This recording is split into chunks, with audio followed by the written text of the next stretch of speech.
नमस्कार। आज के इस विश्लेषण में हम एक ऐसी चीज देखने वाले हैं जो हमारी रोजमर्रा की सोच से थोड़ी अलग है। हम अक्सर भारत को सिर्फ राज्यों की सीमाओं से देखते हैं, ठीक? महाराष्ट्र, उत्तर प्रदेश, तमिलनाडु। लेकिन जरा सोचिए, अगर हम अपने देश को इन पॉलिटिकल बॉर्डर्स से नहीं बल्कि आर्थिक भूगोल यानी इकोनॉमिक ज्योग्राफी के नजरिए से देखें तो कैसा होगा? तो चलिए, बिना किसी देरी के सीधे इस विषय में डाइव करते हैं और देश के इस आर्थिक नक्शे को डिटेल में समझते हैं। इस पूरे सफर के लिए हमारा रोड मैप कुछ इस तरह का रहेगा। सबसे पहले हम समझेंगे कि आर्थिक प्रदेश या इकोनॉमिक रीजन्स दरअसल होते क्या हैं। फिर हम 1968 के उस फ्रेमवर्क को देखेंगे जिसने इसकी नींव रखी। उसके बाद भारत के उत्तरी और पूर्वी क्षेत्र, फिर मध्य और पश्चिमी क्षेत्र और आखिर में विशाल दक्षिणी प्रदेश का एक डिटेल्ड मैप टूर करेंगे। पीके सेनगुप्ता के उस मॉडल को हम बिल्कुल रीजन बाय रीजन तोड़कर देखने वाले हैं। तो शुरू करते हैं हमारे पहले भाग से, आर्थिक प्रदेशों की परिभाषा यानी डिफाइनिंग इकोनॉमिक रीजन्स। ओके, तो सबसे पहले इस बेसिक कॉन्सेप्ट को क्लियर करते हैं। आखिर एक इकोनॉमिक रीजन होता क्या है? अगर स्रोत की माने तो एक ऐसा ज्योग्राफिकल एरिया जहां इकोनॉमिक होमोजेनिटी होती है, यानी जहां की आर्थिक स्थिति में एक जैसापन होता है, वही इकोनॉमिक रीजन कहलाता है। ये एक जैसापन ही उस हिस्से को अपने आसपास के क्षेत्रों से बिल्कुल अलग और स्पेशल बनाता है। मतलब स्टेट लाइंस भूल जाइए, यहां इकोनॉमी डिसाइड करती है कि बॉर्डर्स कहां हैं। अब एक इंटरेस्टिंग बात, ये होमोजेनाइटी या समरूपता सिर्फ पैसों या बिजनेस तक सीमित नहीं है। एक सच्चे आर्थिक प्रदेश को बनने के लिए 6 मुख्य फैक्टर्स लगते हैं: economic, social, cultural, natural, political और प्लानिंग फैक्टर्स। जब किसी एरिया में ये सभी चीजें एक जैसी होती है ना, तभी वहां असली समरूपता आती है और वही एक पूर्ण आर्थिक प्रदेश बनता है। ये लिटरली एक जायंट पजल की तरह है, जहां हर टुकड़ा अपनी जगह पर फिट होना जरूरी है। आगे बढ़ते हैं भाग 2 की तरफ, 1968 का फ्रेमवर्क। तो थोड़ा हिस्ट्री में चलते हैं, जब हमारे तत्कालीन योजना आयोग ने पूरे भारतवर्ष के लगातार विकास का एक प्लान बनाया था। यहाँ सबसे ज़रूरी पॉइंट ये है कि 1968 में मशहूर अर्थशास्त्री पीके सेनगुप्ता ने रशियन मॉडल से इंस्पायर होकर ये प्रादेशिक नियोजन किया था। उन्होंने इस वर्गीकरण को 2 मेन चीज़ों पर बेस किया। पहला, प्रोडक्शन स्पेशलाइजेशन, यानी उस एरिया में सबसे ज़्यादा और किस खास चीज़ का उत्पादन हो रहा है। और दूसरा, ऊर्जा संसाधनों की उपयोगिता, मतलब वहाँ एनर्जी रिसोर्सेज का इस्तेमाल कहाँ और कैसे हो रहा है। और इन्हीं ठोस पैरामीटर्स को ध्यान में रखते हुए सेनगुप्ता जी ने पूरे भारतीय उपमहाद्वीप को 7 वृहद यानी मैक्रो आर्थिक प्रदेश और उनके अंदर 42 मध्यम यानी मेसो आर्थिक प्रदेशों में बांट दिया। सोचकर देखिए, भारत जैसे विविधता वाले देश के लिए उस वक्त ये नंबर्स कितने मैसिव थे और ये कितना बड़ा कदम रहा होगा। और अब ये मैप देखिए जो ब्रिलियंटली इलस्ट्रेट करता है हमारे इस विश्लेषण का मुख्य नक्शा।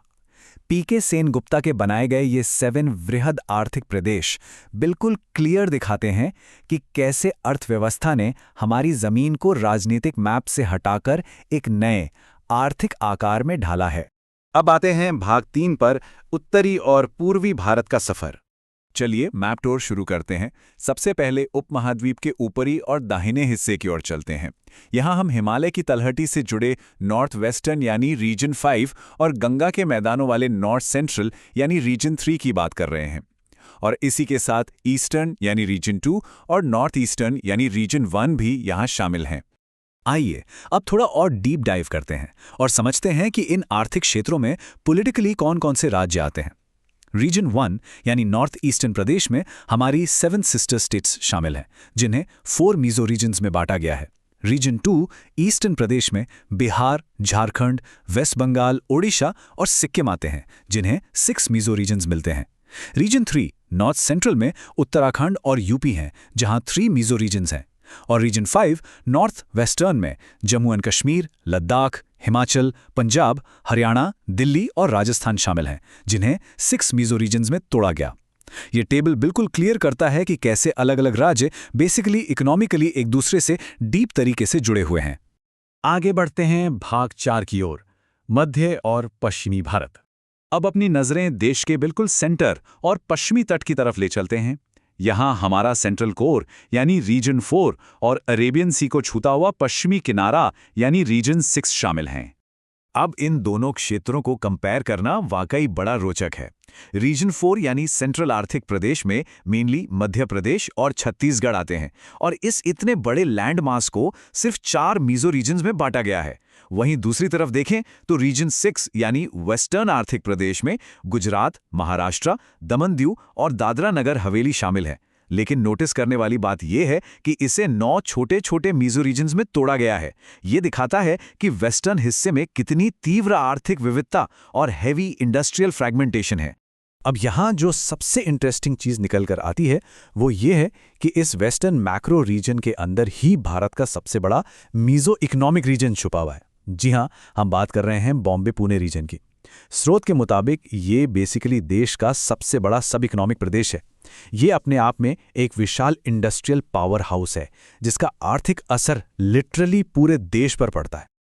और अब पहुंचते हैं भाग 5 पर, विशाल दक्षिणी प्रदेश। मैप पर अब सीधे दक्षिणी प्रायद्वीप यानी बिल्कुल बॉटम पर चलते हैं, रीजन 7 की तरफ। सेनगुप्ता के मॉडल में ये सबसे विस्तृत और मैसिव टेरिटरी बन जाता है, एक अकेला आर्थिक प्रदेश जो पूरे साउथ को कवर करता है।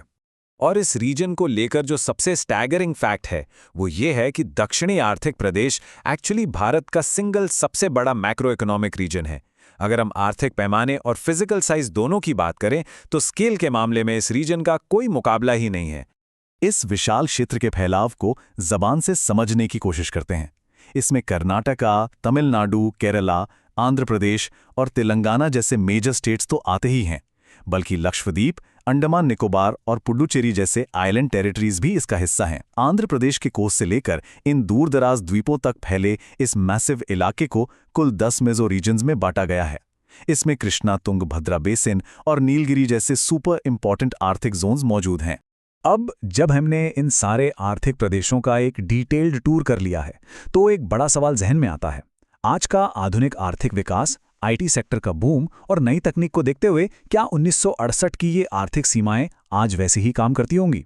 सोचिए, अगर पीके सेनगुप्ता आज ये नक्शा दोबारा बनाते तो वो कैसा दिखता? आर्थिक भूगोल हमेशा बदलता रहता है, कॉन्स्टेंटली इवॉल्व होता है। तो इस आखिरी सवाल पर थोड़ा विचार जरूर कीजिए। उम्मीद है भारत के आर्थिक नक्शे का ये विश्लेषण और मैप टूर एकदम फ्रेश और इन्फॉर्मेटिव लगा होगा। हमारे साथ इस सफर पर चलने के लिए बहुत बहुत धन्यवाद।